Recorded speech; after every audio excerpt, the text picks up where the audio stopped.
Recently, Duvall said some famous stars were impossible to work with because of extreme personal hygiene issues. Imagine actors who wore the same clothes for days, reeked of smoke and alcohol, or developed skin infections from neglect. And they weren't bit players, but Hollywood icons. Here are the 5 he singled out. Jack Nicholson. Duvall recalled that during The Shining, Nicholson often arrived unwashed, in old, wrinkled clothes, with the smell of cigarettes and alcohol filling the makeup room. Stylists sometimes pleaded with him to shower before scenes. Colleagues found the odor hard to tolerate. Al Pacino. On Dog Day Afternoon and other early shoots, Pacino reportedly focused so fully on his craft, he neglected basic grooming. Repeated outfits, greasy hair, and heavy cigarette smell. Crew members said they had to keep distance during close scenes. Gene Hackman. While filming The French Connection, Hackman allegedly went days without changing or bathing, leaving set stuffy with smoke and sweat. Makeup and wardrobe teams sprayed perfume constantly to cope. Some said his skin showed irritation from poor hygiene. Peter O'Toole, on location for Lawrence of Arabia. O'Toole is said to have gone weeks without bathing in extreme conditions. Duvall remembered an overpowering mix of sweat and alcohol that made proximity difficult for cast and crew. Brigitte Bardot. Duvall described Bardot in the 1950s and 60s as famously indifferent to bathing, even during hot shoots in Saint-Tropez. The result, he said, was persistent body odor and occasional scalp or skin issues. These stories strip away Hollywood's glossy image and reveal messy, human flaws behind iconic faces. Stay tuned for the final name. It's the one that shocked everyone most. Yet, Bardot was proud of it. In a 1963 Paris Match interview, she declared her natural scent a symbol of freedom, but that defiance made her famously difficult on set. Directors and stylists fought to mask cigarette smoke, sweat, and greasy hair. Perfume sprays before close-ups, windows thrown open during takes. But the smell lingered and the crew complained. Her wild love life and public scandals only amplified the trouble. Brilliant, free, and hard to keep on major productions. Next, Orson Welles. A genius whose smell became part of the legend. Duvall recalled Welles arriving in the same clothes for days, reeking of old food, alcohol, and cigarettes. He'd eat at his desk, fall asleep amid crumbs and ashes, and shrug off doctors' warnings about skin infections. Colleagues said the odor clung to his chair and made the set suffocating. His talent was undisputed. His discipline and personal habits made long collaborations rare. Ava Gardner, the glamorous force who lived like a storm, carried the atmosphere of her most magnetic roles into the very air of the studio she entered. On Barefoot Contessa's shoot, she reportedly went days without bathing, letting makeup and liquor smells cling to her skin and wardrobe. Crew members would quietly air out rooms and, with a mix of tact and exasperation, ask her to shower before filming intimate scenes. Those requests were never just about comfort. They were about the small courtesies that make collaboration possible. Gardner's turbulent romances, notably with Frank Sinatra, and a private life lived under bright scrutiny only added strain to those who worked beside her, even as the camera loved her. Robert Mitchum cultivated a bad boy persona that bled into his off-screen life. On the night of The Hunter, he allegedly wore the same clothes for days, his scent of cigarettes and liquor a constant that led teams to open windows and run fans. Stylists learned to improvise, masking it with cologne or strategic costume choices. Requests to shower were often deflected with a shrug or a gruff joke. Mitchum's refusal of certain social niceties made him both iconic and difficult, a man whose bluntness people both admired and endured.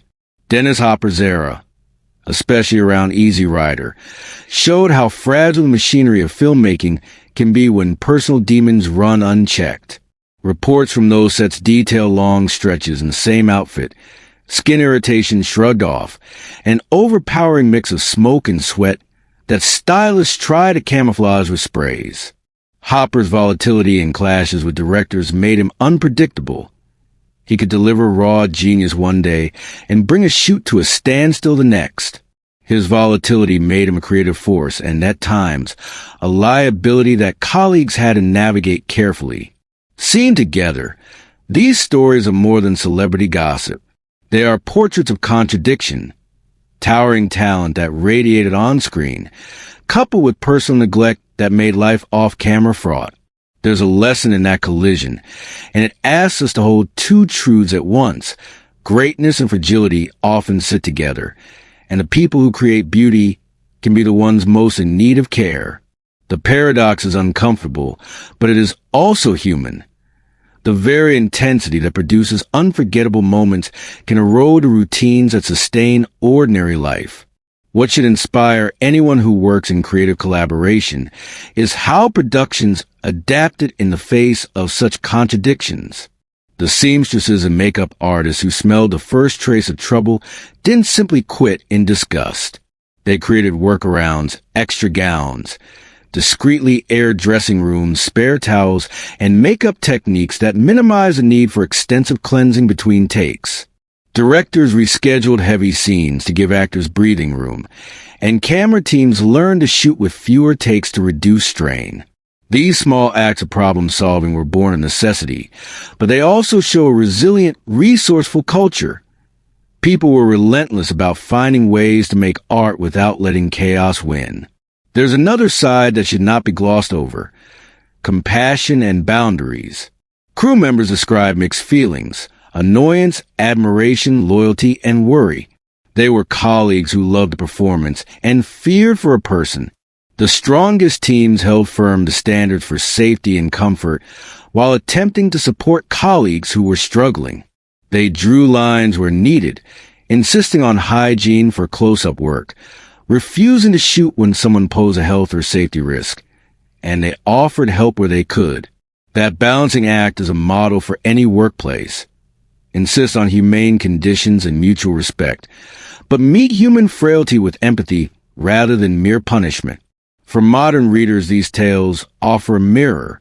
Creative work often demands intensity, and intensity sometimes becomes an alibi for neglecting daily needs. But the legacy of these actors can be read as a warning rather than a license. Bring your full self to your work, but do not mistake self-destruction for artistic authenticity. The most sustainable brilliance combines discipline with daring, a discipline of craft, of caring for your body and collaborators, and of maintaining the small rituals that keep you dependable. Those rituals are not mundane. They are the scaffolding that allows creativity to climb higher without collapsing. There is also a redemptive arc worth noticing. Many artists who wreaked havoc in private still found ways to atone through quieter later years, through mentoring younger performers, or simply by living long enough for their reputations to be seen in more complex light. The industry itself learned hard lessons. Studios today have clearer guidelines, unions enforce standards, and mental health resources are increasingly normal on sets. Those changes owe something to the uncomfortable histories of the past. The discomfort pushed institutions to create safer, more humane workplaces. Beyond industry practices, there are personal takeaways that can turn these cautionary tales into fuel for growth. Artists should know rituals and routines are allies of creativity. Hygiene, sleep, and simple meals do not diminish mystique. They sustain the stamina needed for demanding work. Collaborators can be firm without cruelty, set clear expectations, provide supports, and build rhythms on set, such as reliable call times, reasonable breaks, and buffers around intense scenes. When someone struggles, intervene early with private conversations, offer resources, and protect safety and dignity for everyone. Unions and producers should continue expanding mental health access and welfare measures. Younger creators can learn that intensity need not be chaos. Channel it with discipline and community. And for audiences, admire the art while remembering the human who made it. Empathy without enabling is possible. If we build cultures that protect both art and people, the result is lasting. Performance is shaped by presence rather than self-destruction, and sets organized around dignity rather than improvisation. That balance is practical and powerful. It yields better work, kinder workplaces, and a cinema that honors craft and the human beings who practice it. This is a legacy worth fighting for always.